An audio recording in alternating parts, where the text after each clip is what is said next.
अस्सलाम वालेकुम। रूमी वॉइस के व्यूवर्स को खुश आमदीद कहती हूँ। एक ग़ुलाम था। एक दिन वो काम पर न गया तो उसके मालिक ने सोचा कि मुझे इसकी तनख्वाह में इजाफ़ा कर देना चाहिए ताकि वो और दिलजोई से काम करे और आइंदा गायब ना हो। अगले दिन मालिक ने उसकी तनख्वाह में इजाफ़ा किया, कुछ पैसे ज़्यादा दे दिए जो उसने खामोशी से रख लिए। लेकिन कुछ दिन बाद वो दोबारा गैर हाज़िर हुआ तो उसके मालिक ने गुस्से में आकर उसकी तनख्वाह में किया गया इजाफ़ा ख़त्म कर दिया और उसको पहले वाली तनख्वाह ही दी।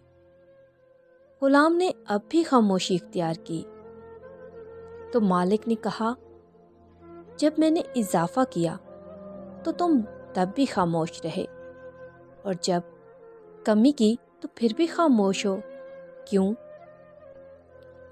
तब ग़ुलाम ने जवाब दिया,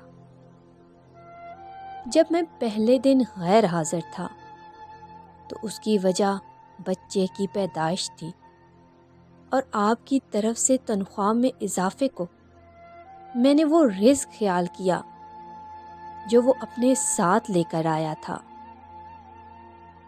और जब दूसरी मर्तबा गैर हाज़िर हुआ था तो उसकी वजह मेरी माँ की वफ़ात थी और आपकी तरफ से तनख्वाह में कमी को मैंने वो रिज़्क ख्याल किया जो वो अपने साथ ले गई।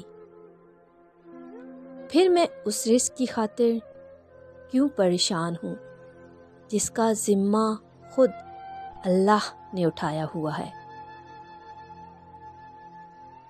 वीडियो पसंद आए तो लाइक के साथ साथ शेयर और हमारे चैनल रूमी वॉइस को ज़रूर सब्सक्राइब कर दें। शुक्रिया।